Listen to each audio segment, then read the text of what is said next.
Salut les barbus, c'est Turial de Game of War Studio et aujourd'hui je suis en compagnie de John. Et on se retrouve donc pour une petite interview. Exactement. Donc aujourd'hui, je rencontre un copain youtubeur, si je puis dire, parce que moi je ne me considère pas comme youtubeur et toi non plus d'ailleurs. Pas vraiment, non. Pas vraiment, c'est pas tout à fait notre boulot. Et donc pour cette petite interview, est-ce que tu peux te présenter à nos regardants, puisqu'on est un terme français? Moi je suis Urial, alors je suis souvent considéré, catalogué comme joueur historique plutôt, même si ça fait un petit bout de temps que j'ai pas fait vraiment des jeux d'histoire. Je fais un peu de bolt action, mais vraiment très peu avec mon fils. Et moi je suis plutôt un joueur casual. J'ai arrêté tout ce qui était tournoi, tous ces trucs-là. Je joue plutôt avec mes amis, on essaye de faire des jeux. Alors moi je suis un gros consommateur de jeux parce que mon but dans la vie c'est de trouver le saint graal des règles de jeux de figurines. Et ça, c'est compliqué. C'est impossible pour l'instant. Je pense que c'est plus un cheminement pour arriver quelque part qu'une vraie quête pour trouver quelque chose. Et voilà, donc et je fais de la chaîne YouTube depuis quasiment 10 ans maintenant. Et j'essaye surtout les présentations de règles. Voilà. Comment es-tu arrivé dans le hobby? C'est très simple. Moi, j'ai fait du jeu de rôle très très jeune. Vers l'âge de 9 ans, j'ai commencé à faire du jeu de rôle avec mes potes, avec une vieille boîte de l'œil noir qu'on avait trouvée dans la chambre de l'une des sœurs d'un de nos potes. Et à un moment, je cherchais des magazines de jeux de rôle. Et je tombe sur White Dwarf numéro 1. Et donc là, j'ouvre et je suis tombé dans le hobby. Voilà, direct, je suis allé à Poirier de Narcey, j'ai réussi à faire acheter à mon père, ce qui était très compliqué, la boîte V2 de Warhammer Battle. C'était quoi? C'était les Hauts Elfes, non? Hauts Elfes et Gobelins, et c'était l'invasion d'Ultuan par Grom Lapence, qui était quand même un personnage assez sympa. Moi j'ai pris les Gobelins, mon adversaire a pris les Hauts Elfes, et voilà. Et je joue toujours avec ce personnage. Toujours avec cette armée-là en plus? Non, c'est fini, je finis. Mais je joue plus vraiment, moi, au jeu Game Workshop. Il y a quelques petits jeux, on va faire un peu Necromunda, des choses comme ça, parce que c'est la Madeleine de Proust de mon plus vieux adversaire qui joue avec moi depuis 40 ans, donc ça commence à faire. Et du coup, on joue à Necromunda, là on a essayé un peu Kill Team, des choses comme ça. Mais moi je suis plus autre jeu, Conquest, Dystopia Noir, Bolt Action. J'aimerais bien me remettre à Team Yankee aussi. Ça c'est vraiment bien. Donc voilà, je suis rentré dans le hobby par la grande porte, je dirais, c'est-à-dire Game Workshop. Et ça a duré pendant très longtemps. Pendant plus de 30 ans, j'ai joué à des jeux Game Workshop. Et un jour, je me suis arrêté. Je parle pas d'âge. Je suis très vieux. On va parler de ton premier jeu. Quel est ton jeu préféré? Est-ce que c'est le même d'ailleurs? Non. Mon jeu préféré, c'est... Alors là aussi, je suis un peu dans la Madeleine de Proust. Mon jeu préféré, c'est Dystopia Noir. Non pas parce que les règles sont super... Histo? Un peu histo C'est victorien, uchronie, un peu steampunk, où on joue des bateaux. Et en fait, c'est un jeu que j'ai adoré en V1, V2 quand c'était Spartan Game, avec des trucs magnifiques. J'ai joué beaucoup, mais c'était des parties... Enfin, on faisait une partie, c'était 5 heures, donc c'était vraiment des jeux différents d'aujourd'hui. Et là, ils ont fait une nouvelle V3 par Warcradle, et la Madeleine de Proust marchant très très bien. J'ai, je crois, toutes les factions, et j'ai plus de 400 navires. Tu bosses avec eux en plus. Et je bosse avec eux, Donc, ce qui m'a pas empêché d'acheter des trucs quand même. Quand on est passionné, on comprend. C'est ça, et du coup j'ai des armées assez rigolotes et je fais des petites vidéos de temps en temps. Là par exemple j'ai un projet où je fais une faction, parce que comme j'en ai tellement qu'il faut que je me focalise sur des trucs, et donc je peins une faction pour faire une partie, et là la faction que je fais c'est le Covenant of Unlighted, qui sont en fait des espèces de scientifiques fous qui ont trouvé un vaisseau spatial alien en Antarctique, voilà. Et ils sont exceptionnellement beaux. On a fait ton jeu préféré. Ouais. Maintenant, le jeu que tu détestes, que tu aimes le moins. Ouais, j'aime le moins, parce que je ne déteste pas vraiment, mais moi, celui que j'aime le moins, c'est Infinity. Alors, V2, pourquoi? Parce qu'en fait, j'avais lu les règles, j'avais testé avec un ami. Déjà, le chara-design ne me plaît pas plus que ça, parce que moi, je suis pas très manga. Donc, j'avais joué la seule faction qui était un peu réaliste, c'était les Ariana, voilà. Et je m'étais marré, j'avais pris une mitrailleuse, je m'étais fait plein de petits trucs. Et le mec avec qui j'ai joué, il a pris un gars avec 2 Uzi, et à l'époque de cette version, tu pouvais jouer toutes tes actions avec un seul mec. Voilà. Et donc j'ai réussi à le fumer quand même, mon adversaire, faut pas abuser.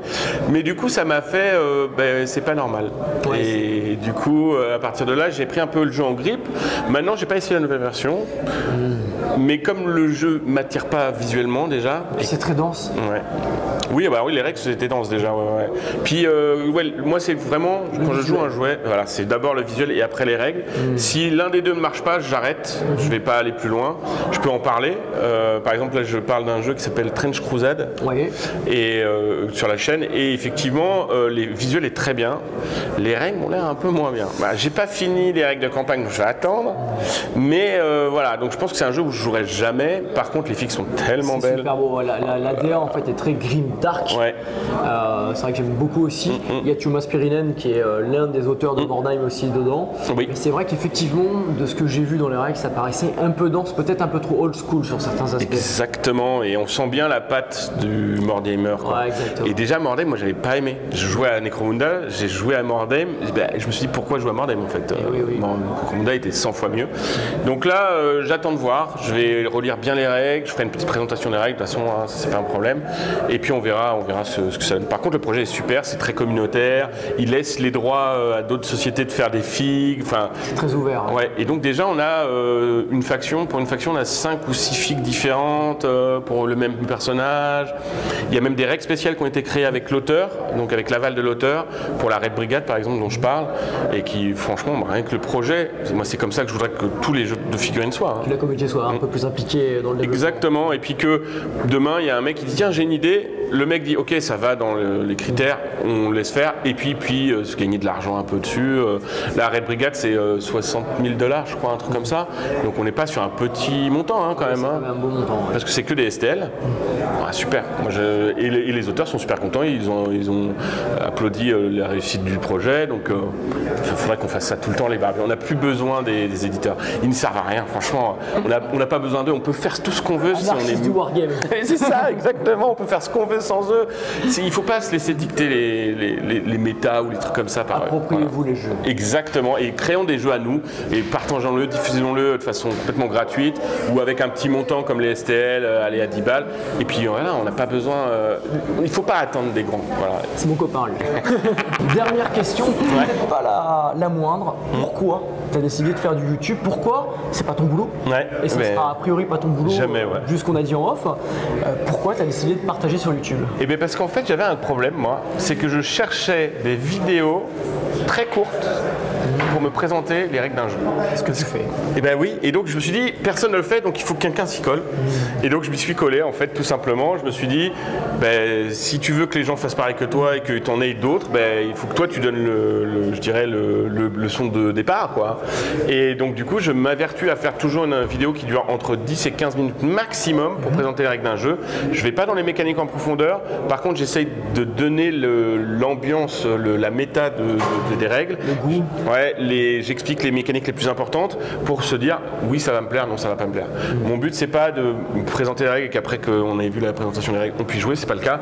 Le vrai truc c'est vraiment de se dire est-ce que ce jeu peut me plaire? Oui, donc je vais devoir aller à la règle. D'ailleurs c'est comme ça que j'ai atterri sur ta chaîne. Bon déjà moi j'étais aussi un joueur histo et j'ai aimé l'approche de ta chaîne parce qu'en fait tu vulgarises, tu simplifies en fait ta présentation de règles. On rentre vite dans le sujet, c'est propre, on est bien pris en fait dans ta vidéo, on est accompagné dans la compréhension des règles et puis du coup c'est ça que j'ai aimé et ce qui fait qu'après on est rentré en contact. Bah ouais, mais c'était une belle surprise en plus, c'est bien, moi j'aime bien ça. C'est aussi ça qui est intéressant dans le hobby, c'est de découvrir des nouvelles personnes, de rencontrer des gens, de s'éclater, de discuter, de pas être d'accord, d'être d'accord, de voir des projets, de s'émouvoir sur des choses, et ça c'est super. Et ce que j'essaie aussi de faire dans les vidéos de présentation, à la fin je fais un petit résumé où je dis voilà ce qui est bien pour les gens et voilà ce qui est pas bien. Pour moi une règle elle n'est pas mauvaise en soi. Une règle elle va plaire à un certain type de personne ou à un certain type de personne. Moi par exemple les règles très simples ne me plaisent pas, mais je sais qu'il y a des gens qui adorent les règles simples. Donc je vais pas dire par exemple sur One Page Rule c'est nul, non. C'est bien pour les gens qui n'ont pas envie et pas le temps de s'occuper d'avoir des règles trop compliquées. Moi j'aime les règles léchées, j'aime les gros wargames parce que moi je suis wargamiste au départ. Historique. Histo. Donc c'est vrai que quand on passe des hexagones avec des petits cubes à des figurines, il faut garder quand même cette saveur de difficulté, de réflexion. Voilà. Donc c'est vrai que je joue souvent à des jeux un peu compliqués, mais ça m'empêche pas de lire des règles simples pour les présenter. Voilà. Je vous invite à découvrir sa chaîne, les liens sont dans la description. Merci beaucoup pour ce moment de partage, parce qu'on est sur un festival, donc on a eu le temps de partager en dehors de la caméra. Et c'était super cool. C'était vraiment super cool, et puis j'espère qu'on se reverra tout bientôt. Carrément, en tout cas, n'hésitez pas, et likez et abonnez-vous à cette chaîne. Et pareil pour la sienne. À bientôt les hobbyistes. Salut. Merci beaucoup.